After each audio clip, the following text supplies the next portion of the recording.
আপনার স্ত্রী দুনিয়ার মধ্যে আপনার সংসারে আসার কারণে যে পরিমাণ ত্যাগ করেছে তার ত্যাগের একটা সম্মান দিতে শিখুন।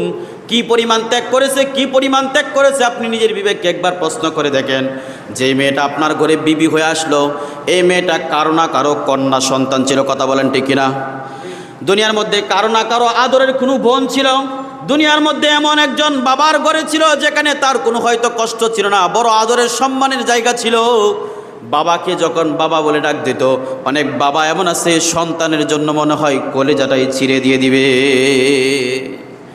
এমন বাবা আপনার কাছে কন্যা সন্তানটাকে যখন বিবি হিসেবে আপনি গ্রহণ করেছেন, তার কলিজার টুকরাটা আপনাকে দিয়ে দিয়েছে। যে মেয়েটা আপনার ঘরে আগমন করেছে, এই মেয়েটা তার একটা পরিবার ছিল, তার একটা বাসস্থান ছিল, তার একটা সমাজ ছিল।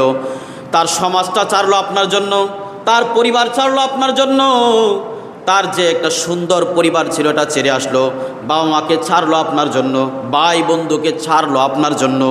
যেই মেয়েটা আপনার জন্য তার সব কিছু ত্যাগ করে তিন কথার উপর ভিত্তি করে আপনার কাছে চলে আসলো, আপনি যদি সেই মেয়েটাকে সম্মান দিতে না পারেন, তাহলে দুনিয়ার মধ্যে আপনি পুরুষ হিসাবে এখনো সাব্যস্ত হতে পারেন নাই। আপনার আচার ব্যবহার সম্বন্ধে তার ধারণা নাই, আপনার চরিত্র সম্বন্ধে তার কোনো ধারণা নাই, আপনার চলাফেরা গাওয়া ঘুম কেমন তার কিছুই ধারণা নাই। শুধু তিন কথার উপর ভিত্তি করে আপনাকে আপন করে নিয়েছে, বলেন ঠিক না? তিন কথার উপর ভিত্তি করে নিয়েছে না? তিন কথার উপর ভিত্তি করে যেই মেয়েটা আপনাকে আপন করে নিয়েছে, যার জন্য আপনার তিন কথার উপর ভিত্তি করে সব বাদ আপনার মেয়েটাকে ছেড়ে দিল, পরিবার আপন পরিবারকে পর করে দিল, পর মানুষটাকে আপন করে নিল। আপনি তাকে যদি বুঝে না নিতে পারেন, আপনার মতন হতবাগা দুর্ভাগার দুনিয়ার মধ্যে কেউ নাই। এখন তো আমাদের মনে করা হয় যে স্বামী স্ত্রীর বন্ধনটা হলো আনলাম, তাকে কাপড় ধুইবে, বাত পাক করবে, খাওয়াবে আর আমার কাজ করে দিবে। এটার জন্য কি কেউ বিবাহ করে? এই সমাজের লাখো মানুষ আছে, এই দেশের লাখো মানুষ আছে বিদেশের বাড়িতে পড়ে আসে, তারা নিজেরা পাক করে খায় না?